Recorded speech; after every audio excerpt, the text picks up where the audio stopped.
चाहता हूँ। एग्जाम में 2 बार फेल हो गया। मुझे जीने की कोई ख्वाहिश नहीं है।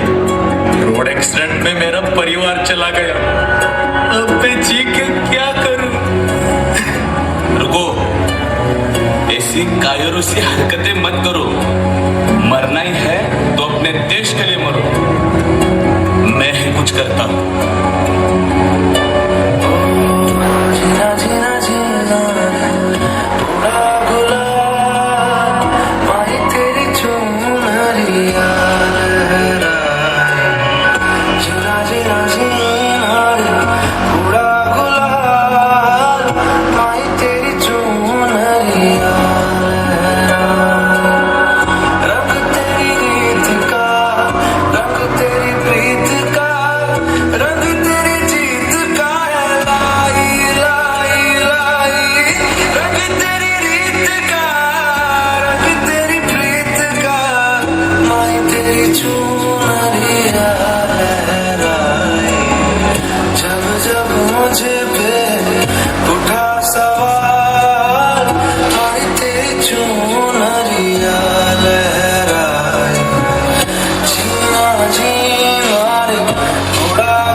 सुनो, आपको मेजर साहब ने ट्रेनिंग के लिए बुलाया है।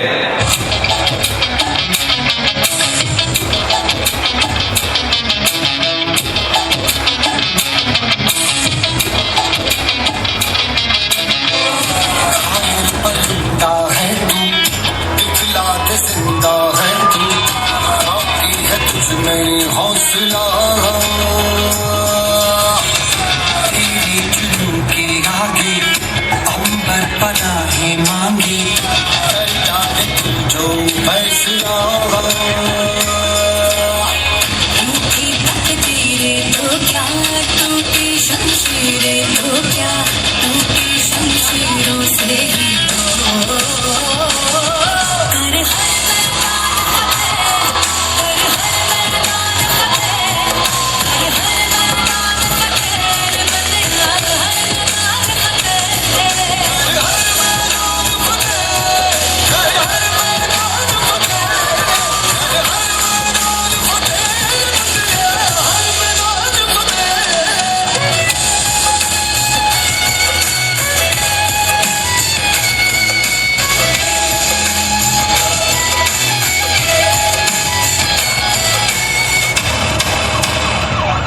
बंदे हैं हम उसके,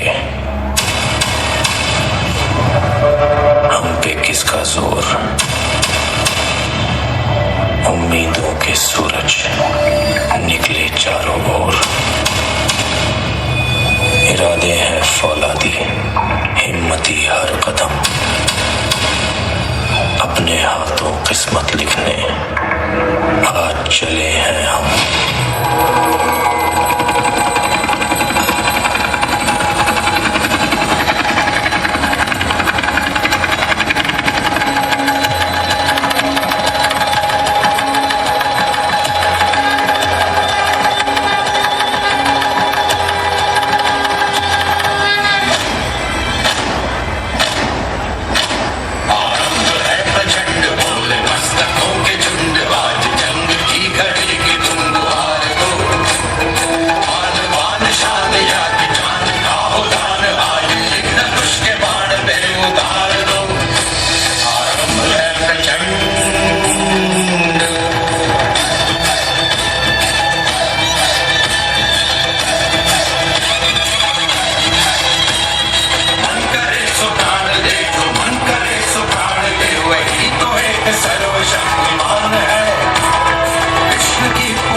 से तेरे न जाए सवाली जब तलक तू बना लेना दिल की डर से तेरे न जाए सवाली भर दो झोली या अल्लाह भर दो झोली हम सब की भर दो झोली नबी जी भर दो झोली मेरी सरकार मदीना लौट कर मैं न जाऊंगा खाली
भोली सी खुशी फूलों सी वो बाहें भूल गए। जब देश ने दी आवाज हमें हम घर की राहें भूल गए। हम सोए नहीं कई रातों से, जाने वतन सा चांद बुझे। हमें नींद उसी दिन आएगी जब देखेंगे आबाद तुझे। अस्पताल में लोग इस बीमारी से अकेले लड़ते वक्त अपने परिवार का साथ चाहते हैं, पर ऐसे हालातों में हम ही हैं उनके डॉक्टर, हम ही उनका परिवार, हम ही उनकी हिम्मत और हम ही उनकी उम्मीद। मजबूर हुई जब दिल की दुआ तो हमने दवा से काम लिया। वो नब्ज नहीं फिर थमने दी जिस नब्ज को हमने थाम लिया। बीमार है जो किस धर्म का है, हमसे ना कभी ये भेद हुआ। सरहद पे जो वर्दी खाकी थी अब उसका रंग सफेद हुआ। जवान अपनी जान की बाजी लगाकर सरहद की सीमा रेखा की रक्षा कर रहे हैं, लेकिन भारत की जीवन रेखा की जिम्मेदारी अब हमारे हाथ में। तेरी मिट्टी में मिल जावा, गुल बन के मैं खिल जावा। इतनी सी है दिल की आरज़ू। तेरी नदियों में बह जावा, तेरे खेतों में लहरावा। इतनी सी है दिल की आरज़ू। इस कोरोना के डर से लोग सिर्फ एक टच से घबराते हैं। हम डॉक्टर्स हैं, रोज मौत से हाथ मिलाकर आते हैं। फिर से शहरों में रौनक आएगी, फिर से गाँव में लौटेगी हंसी। फिर से साथ सारे यार होंगे।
हिंदुस्तान हमारा सारे जहां से अच्छा हिंदुस्तान हमारा, सारे जहां से अच्छा हिंदुस्तान हमारा। Be Indian, be B-side.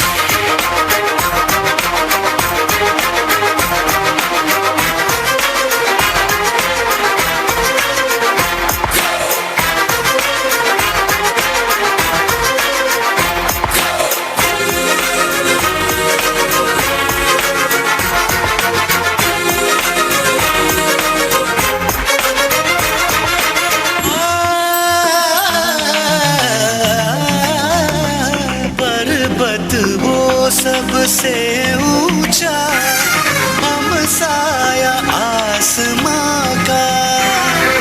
पर्वत वो सबसे ऊंचा, हम साया आसमां का। वो संतरी हमारा, वो पासबा हमारा। गोदी में खेलती है उसकी हजारों नदियां, गोदी में खेलती है उसकी हजारों नदियां। गुलशन है जिनके दम से, गुलशन है जिनके दम से। रस के जिना हमारा हमारा। B-side. सारे जहां से अच्छा हिंदुस्तान हमारा, सारे जहां से अच्छा हिंदुस्तान हमारा। मजहब नहीं सिखाता आपस में बैर रखना। हिंदी है हम, हिंदी है हम, हिंदी है हम, वतन है हिंदुस्तान हमारा हमारा। सारे जहां से अच्छा हिंदुस्तान हमारा। हम बुलबुले हैं इसकी, ये गुलसितान हमारा हमारा। सारे जहां से अच्छा हिंदुस्तान हमारा, सारे जहां से अच्छा हिंदुस्तान हमारा, सारे जहां से अच्छा हिंदुस्तान हमारा हमारा, सारे जहां से अच्छा।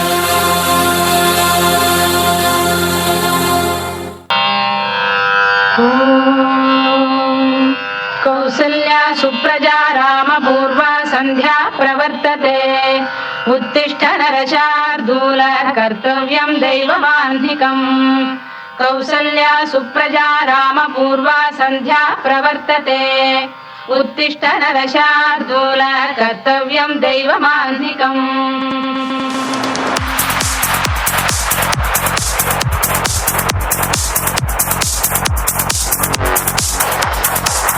ഏട്ടാ ആ മ്യൂസിക്കിന്റെ സൗണ്ട് ഒന്ന് കുറയ്ക്ക്. എനിക്കിന്ന് എക്സാം ഉള്ളതാണെന്ന് അറിയില്ലേ, ഞാൻ ഒന്ന് പഠിച്ചോട്ടെ.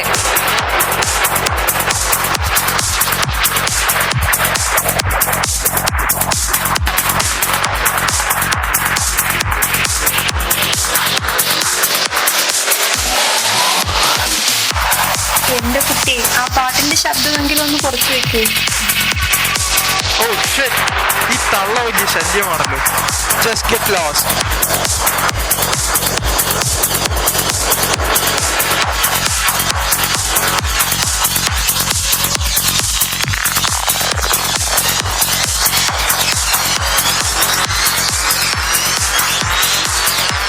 എടാ മോനെ, നീ നിന്റെ മക്കളെ നോക്കി വളർത്തിയില്ലെങ്കിൽ പിന്നീട് വിഷമിക്കേണ്ടി വരും. അവൻ എന്നെ വിളിച്ചത് കണ്ടോ, തള്ളേന്ന്.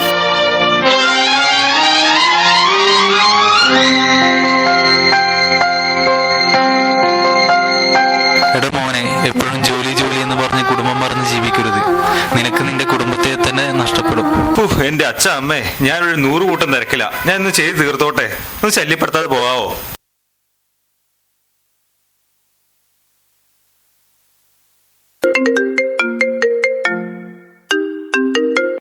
No, I'm not busy. Well, actually, I am very busy. I have to write a boring report for the boss. Anyway, what is it? Is there a problem? What? Mr. Lewis wants to speak with me? Really? Yes, of course. Put him through. അമ്മേ breakfast റെഡിയായോ? Good morning, Mr. Lewis. It's a pleasure to hear from you. How are you? I'm fine. എന്റെ അമ്മ നശിച്ച ഫോണൊന്ന് വെച്ചിട്ട് ഞാൻ പറയുന്നൊന്ന് കേൾക്കാവോ? Yes. ഓ ഞാൻ മടുത്തു. ഒരു സൈഡിൽ നിങ്ങളെ നോക്കണം, മറ്റേ സൈഡിൽ എന്റെ ബിസിനസ് ടെൻഷൻ. ബൊട്ടിക്കിലോട്ടുള്ള സാധനങ്ങൾ കോയമ്പത്തൂർ സ്റ്റക്കായി കിടക്കുവാണ്. ഇനി ഞാൻ എന്തു ചെയ്യും? ഓ ഗോഡ്. മോളെ നീ വല്ല സ്വിഗ്ഗിന്നോ മറ്റോ ഓർഡർ ചെയ്ത്. സ്വിഗ്ഗി എന്നാടി മോളെ ഇതൊക്കെ ഉണ്ടായത്? ഞങ്ങളുടെയൊക്കെ കാലത്ത് ഞങ്ങൾ സ്വന്തം വീട്ടിൽ ഭക്ഷണം ഉണ്ടാക്കിയ കഴിച്ചിരുന്നത്. ഇവൾ കൊടുത്ത നല്ല ഭക്ഷണത്തിന്റെ മേന്മയാ ദാ നിന്റെ ഭർത്താവിന്റെ ഇന്നത്തെ ഈ ആരോഗ്യം. എടി മോളെ, എനിക്ക് ഇവൻ ഉൾപ്പെടെ 7 മക്കളായിരുന്നടി. നിനക്ക് ഈ 2 എണ്ണത്തെ പോലും നോക്കി വളർത്താൻ പറ്റുന്നില്ലേ? ഞാൻ ഈ കഷ്ടപ്പെടുന്നത് എന്റെ മക്കൾക്ക് ഒരു ബെറ്റർ ലൈഫ് കൊടുക്കാനാണമ്മേ. ഹോ ഒന്ന് നിർത്ത്. എനിക്ക് വേണ്ട ബ്രേക്ക്ഫാസ്റ്റ്. ഇന്നലെ ഞാൻ പറഞ്ഞ കാര്യം എന്തായി? ഇന്ന് കോളേജിലെ ഫംഗ്ഷനെ പറ്റി ഞാൻ ടെക്സ്റ്റ് മെസ്സേജ് ഇട്ടായിരുന്നല്ലോ അമ്മയ്ക്ക്. അമ്മ അത് കണ്ടില്ലേ? അമ്മ വരില്ലേ? ഐ എം റിയലി സോറി മോളു. ഇന്ന് എനിക്കൊരു ബിസിനസ് മീറ്റിംഗ് ഉണ്ട്. അറ്റൻഡ് ചെയ്യാതെ ഒരു നിവൃത്തിയില്ല. അമ്മ പ്ലീസ് അമ്മേ, എല്ലാവരുടെയും വീട്ടിൽ നിന്ന് വരൂ. എല്ലാവരും ഇവിടുന്ന് മാത്രം വന്നില്ലെങ്കിൽ എങ്ങനെയാ? എൻ്റെ ഫ്രണ്ട് അമിതയുടെ വീട്ടിൽ നിന്ന് അവളുടെ അച്ഛനും അമ്മയും വരുന്നുണ്ട്. അമ്മ വന്നില്ലെങ്കിൽ അച്ഛനോടെങ്കിലും പറഞ്ഞൊന്ന് സമ്മതിപ്പിക്കുക. അച്ഛൻ? അയാളോട് ഞാൻ ഒരു കാര്യവും സംസാരിക്കുകയില്ല. അയാൾക്കാണെങ്കിൽ ഈഗോ ആൻഡ് പ്രൊഫഷണൽ ജലസിയാണ്. എന്റെ ബിസിനസ് ലൈഫൊക്കെ ഞാൻ ഒറ്റയ്ക്കാണ് എന്റെ മക്കൾക്ക് വേണ്ടി നോക്കി നടത്തുന്നത്. He's not even supporting me. പുള്ളിക്ക് പുള്ളിയുടെ കമ്പനിയാണ് വലുത്. അയാളുടെ കമ്പനിക്കാരും ഇരട്ടി ടേൺ ഓവർ ആയിരുന്നു എന്റെ കമ്പനിക്ക്. അതുകൊണ്ടായിരിക്കും ഇത്ര അസൂയ.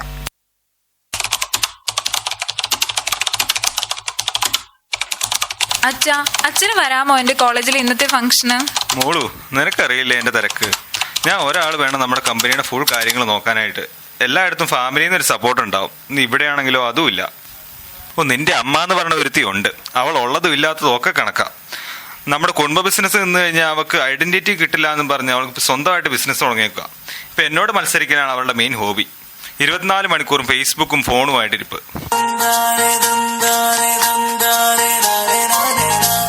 ഹേയ് സ്വീറ്റ് ഹാർട്ട്, എന്താ നിന്റെ മുഖം വല്ലാതിരിക്കുന്നത്?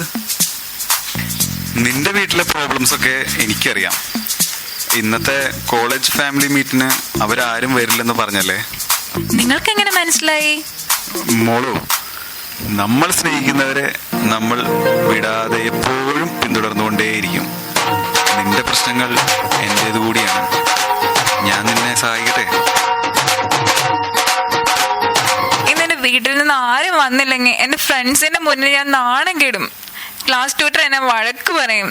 നിങ്ങൾ എങ്ങനെ എന്നെ സഹായിക്കും? ഞാൻ നിന്റെ കൂടെ വരാം. നിന്റെ ബ്രദർ ആണെന്ന് ടീച്ചേഴ്സിനോട് പറഞ്ഞാൽ മതി. അപ്പൊ പ്രശ്നമില്ലല്ലോ.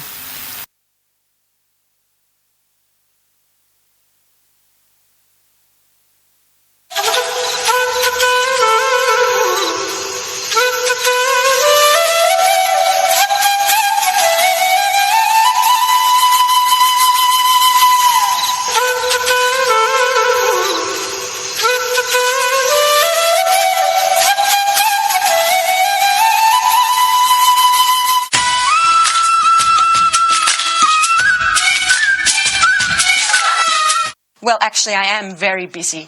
I have to write a boring report for the boss. Anyway, what is it? Is there a problem? എനിക്കൊരു 30K വേണം. നിനക്ക് ആവശ്യമുള്ള പണം അലമാരയിൽ നിന്നെടുത്തോ. ലക്ഷ്മി, നീ എന്തിനാന്ന് പോലും ചോദിക്കാനാണ് അവന് പൈസ എടുത്തു കൊടുക്കണേ? മിസ്റ്റർ രാജു, ഇത് നിങ്ങൾ ജനിച്ചു വളർന്ന ജനറേഷൻ അല്ല. എന്റെ മക്കൾക്ക് ലക്ഷൂറിയസ് ആയിട്ടൊരു ലൈഫ് വേണമെന്ന് എന്റെ ആഗ്രഹമാണ്.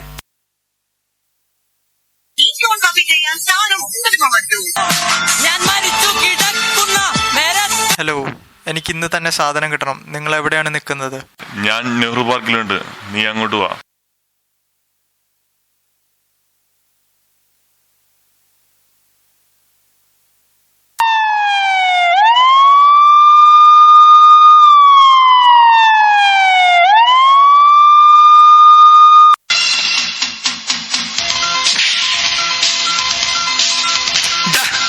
ഇങ്ങോട്ട് മാറി നിൽക്കണം.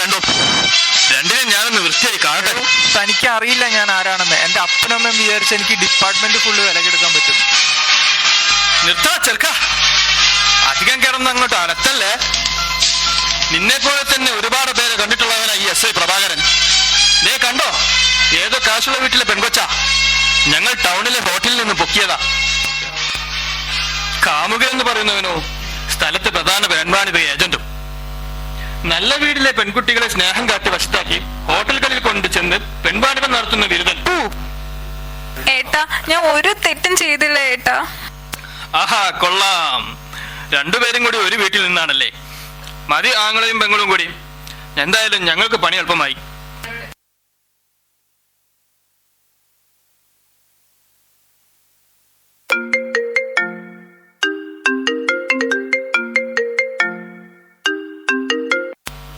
ഹലോ, മിസ്റ്റർ രാജു അല്ലേ?